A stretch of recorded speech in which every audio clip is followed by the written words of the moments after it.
drummer, and I'm the Enzo of Betzenzo. I'm Betzenzo. And you play the keyboard. I play keyboards.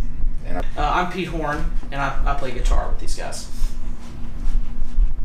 So tell me about how you guys got started. Betzenzo came to be because Jeff and I are good friends, and we started playing music together, and I had some songs, and he put drum stuff to it, and we decided, hey, we'll just be Betzenzo. We started in 2012 or 13? 2013.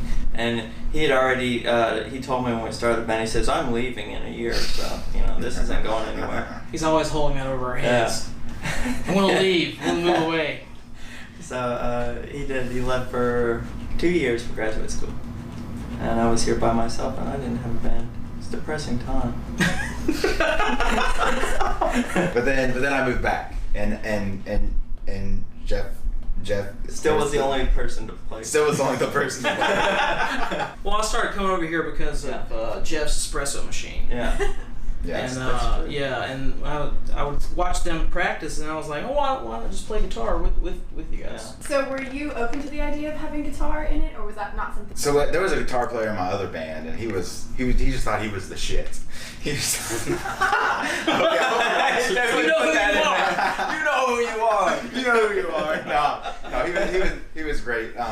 No, I mean, I just like there's a couple bands that are just keyboard and drum duos, and I really like that, and so that was just the vibe we were going with. So we didn't need a melody player because Brian's not good enough to play melody. I'm not. I can play chords and stuff, and it's very scripted, and there's some improv, but my chops aren't that great on keyboard. Oh, come on. But Pete can play more fluidly. Yeah, that's the word. I think overall I was looking for an acoustic sound. Like I just went strict piano sound and drums and let it be that. Yeah. But then we are kind of morphing into more synths and everything. Okay, so for those of us that aren't familiar with the keyboard and drum duo, tell us about your sound. Like if someone who hadn't heard you play before, how would you describe it to them? There's definitely some jazz elements in it. Fusion. Yeah, jazzy, fusiony. Not definitely some rock and. I'm going for the children's music genre. That's what I'm trying to do. Like, in the satellite channels when you get to 980 something, and there's children's music. Oh yeah, and you do the.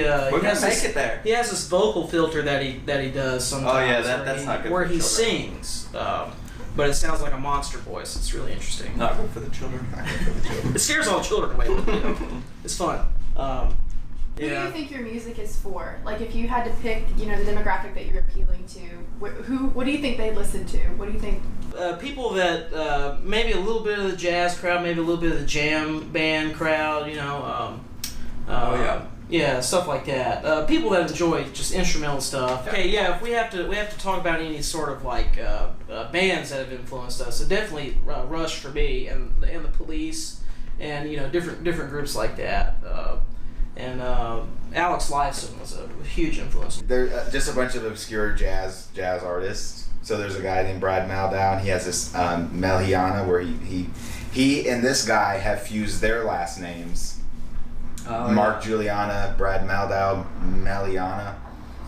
I think we came first. We came first. So they pioneers, and then they came but they got a lot more famous than us, a lot faster. Yeah. There's another saxophonist, Josh Redman. As far as more popular things people might know, Ben Folds. I love Ben Folds. His energy, his kind of witticisms. Even though we don't have lyrics or whatever, I just love his energy. I guess I listened to a lot of reggae growing up. Because he's a Rastafarian. Because I'm a Rastafarian, believe it or not. Okay, so a bit of a fun question. Favorite 90s jam? I have a couple. Okay, go ahead. So anything from the Gin Blossoms. Ben Folds, of course. His first, the Whatever and Ever Amen album. Song for the Dumped. That one's always good. Yeah, I can't really place on one song, but I do like all of 90s country, believe it or not. It's all great. Anything with Brent Mason on it, he's a guitar player. He's one of another big influence. Because I also play in country bands as well, so yeah. Well, I listen to all sorts of alternative music. I like Sublime a lot when I was younger. It's not really an angry teenager. That's not great. Okay, so give me y'all's backgrounds, like how you got started playing music, what was your first instrument, or, if you can remember the first song that you played. When I was in 2nd through 4th grade, I started playing piano. I kept playing piano all the way up through college, but I could play the hell out of 101 Dalmatians, Cruella de Vil. Yeah, I like my sisters played, and I started reading out of their Disney books, their Disney music books, and I just love playing. I don't think I've ever heard you play that song. I don't know if I could play it now. I bet I could like just sit and just try that, but yeah, I love that song. That's very cool. Yeah, I don't know. But I got started playing piano, and then in high school I started playing saxophone. College I played saxophone in the bands, and then I played in another band playing saxophone and a little bit of keys, and then you only play one note at a time on saxophone, and you can't compose really compose like with chords and all that stuff. So for songwriting purposes, I moved back over to keyboard, and then that's why I'm still playing keyboard, and it's a lot more, and it's more interesting in my opinion. Mm-hmm. So, yeah. Yeah, I think I'm trying to remember how it started. I remember I tried to learn a bunch of like Metallica and stuff. I knew it. When I was like a kid, that you had to. And of course I'm ashamed, but no.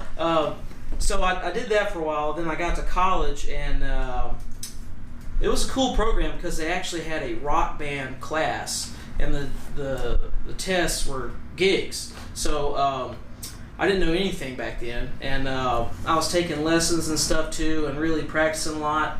And then when I sort of was getting to the end of college, I got out of that band. So an opening in some local bands came up, and Pete and I played in one of them. Yeah, we used to play in an 80s pop band. That was fun. That was a long time ago. But it really started to pick up. I started these bands were looking for guitarists or whatever, and I just said yes to one of these bands, like a country band, and I had no idea how to play it. And I had like 2 weeks to the first gig, and I just stayed up crying every night, learning country music, and then I would cry too. Yeah, and so one thing led to another, and then all of a sudden I became like that's like my main source of income is playing. So that's how I got started, and then Jeff got an espresso machine, and here we are. In 5th grade, the teachers came around, and they had all the instruments laid out. And they said, "All right, now everybody pick an instrument." I was like, "I want to play the drums." My parents were like, "Hell no." So then I was like, I saw a bassoon, and I was like, "Man, that thing's cool. What's that? I'll play that." And they're like, "You're way too small to play a bassoon," because I was even smaller than I am now. And so they went to pawn shop, got me a clarinet. So I played clarinet all the way from 5th grade up until I was a freshman in college. And Ryan Betts was my first friend because he was at the end of the saxophone line, and I was at the beginning of the clarinet line because he was last chair and I was first chair. And reverse that. Eventually, I saved up my money, and when my parents were out of town, or when my dad was out of town, I went to the pawn shop and bought myself a drum set. And I cried and cried and cried to keep the drum set. A lot of tears in the making of this band. Yeah. What things besides music that you do outside of what happens with Betzenzo and with your other streams of income, what contributes to your sound? What are things that you enjoy outside of music that kind of come into play when it's time to write music? I paint. I'm a painter, so that's kind of like my, I guess maybe second job. So I try to juggle the two creative things. Trying to pay the rent with creative stuff. So just for the kids out there, you can do it. Kind of. Just keep trying. Keep trying. And keep trying. Painting, definitely. I sort of when I paint, of course, I listen to music and stuff, and I try to expand my musical vocabulary as I paint. So I'll like listen to a genre that I've never really explored before, and it actually affects the way I paint. So it's hard to explain, but there's definitely that definitely helps me bring different stuff to the band. So is it, well, I'd say probably almost everything I've ever done was because of music in some way. I started playing music and I wanted to record stuff because I thought it'd be neat to record stuff. So I got into recording stuff and running sound, and then I kind of got interested in electronics and electrical kind of stuff, and that kind of led me to do what I'm doing now, which is I'm a technologist and I work on automated machinery. So it kind of all just derived, from that interest of music, and I continue to, my primary interest is music, but I'm working on building a music studio outside, and I've never built anything before, and so now I can build maybe a house if I wanted to. so he's doing a great job. I'll just go with this one because this one's kind of funny. Whenever I've written a lot of breakup songs, and a lot of our slower songs are breakup songs. And why don't we do those? We'd make more money with them. Yeah, but they don't have words to. Well, you gotta sing over it. I can't. I've tried putting words to one of the songs. Every one of our instrumental songs is a breakup song, just in case you didn't right, know. And depending on if he's in a relationship or not, we'll end the song on a major chord or a minor chord. Yeah. So if it's a sad chord at the end, Betz isn't happy, and you sing it. if it's a happy major chord at the end of the slow song, everything's okay. What if it's a diminished chord? What does that mean? Oh, that means I could go either way. Cooking, that's good. Yeah, cooking and flavor and color, and I don't necessarily paint, but I did a lot as a kid. I think just having all those color tones. That's the reason why I like jazz so much, because there's a lot. It's a lot more interesting in my opinion, and there's a lot more color. There's a lot more improvisation. There's a lot more expression, and it's all instrumental. So sometimes for me, words get in the way, and I have a hard time understanding words when they're sung. So that's probably why I lean more towards instrumental music, and why everything else that I like to do creatively will kind of dovetails with what I'm doing musically. Mm-hmm. So. Well, I'm glad that you said that, because I really wanted to find out about your creative process, because your music is so intricate and interesting. So I wondered if it was different or the same, or well, how does that start out for you? How does a song start out for you? So when I'm coming up with a song, like one of the songs that we played, I wrote it. It was just there. So I just started playing it, and then that's the 2016 song. And it just kind of followed. It was easy to follow the trail and where it needed to go. And it was easy for Jeff to really pick up on it and learn it. Some other songs that we played a song called The American Dream. That took me, I had the generic bass line. It took me a while to pluck out a good melody. Yeah. And now it's kind of stuck, and then we've added Pete into the mix, so we've kind of opened it up for his solo section. I think all the songs that we play now, they're kind of put together with jams. Yeah, they're just put together, and like the first song, that American Dream song, it sounds nothing like when we first played it. It sounds nothing like we played it right before Pete started the band. When Pete started the band, it changed completely. So they're all kind of growing and changing a little bit. And now that we're adding all this synth stuff to it. So it sounds like you guys have had lots of varying experience, not just. You haven't just played this kind of music, you played a lot. Oh yeah.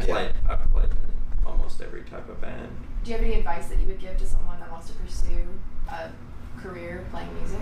Or pursue the arts? Don't ever pursue a career in music. Well, if you do, you got to be obsessed. Yeah. You have to be obsessed. You can't do it for anything else. Yeah, you have to Especially listen. If you're gonna play jazz. Don't do it for anything else if you're gonna play jazz. Yeah, and if you're like a person that's sort of leaning towards session work or just a hired gun type situation, you have to listen, you have to answer your phone, you have to show up on time, and all the basic stuff. It also helps to be really nice. That's a big one. Yeah, that's the only thing Pete's got going for him. Right. You don't even have to be that good of a musician. Just be nice. That's really true. Yeah, believe it or not. and just listen and practice. Be obsessed, and you'll have a job. Even in this musical economy. That's what I give lessons to people around town, and I tell them, like, just because I'm giving you the lessons, I'm not going to make you good. I'm just going to help you fill in the gaps. But it's what you do between lessons. You have to be personally obsessed with what you're doing. Now, Ryan's perspective. Oh man. Oh boy. Now that you've had the happy perspective, Ryan. This interview's going to end on a minor chord. You need to surround yourself in an environment around people who are really going to push you and challenge. I think having or finding a mentor and surrounding yourself with really great players is a good way to steep yourself in an environment that's going to help shape you. Mm-hmm. Yeah. Really, the people that can make it are the people that just. You gotta be willing to throw everything aside and sleep on couches. Yeah, and it's really discipline. That's really good. Being good looking, that's also another thing. Being good looking, being rich, and knowing people will get you very far. Being good looking can get you so far in the music industry. Yeah. It can. I mean, look at me.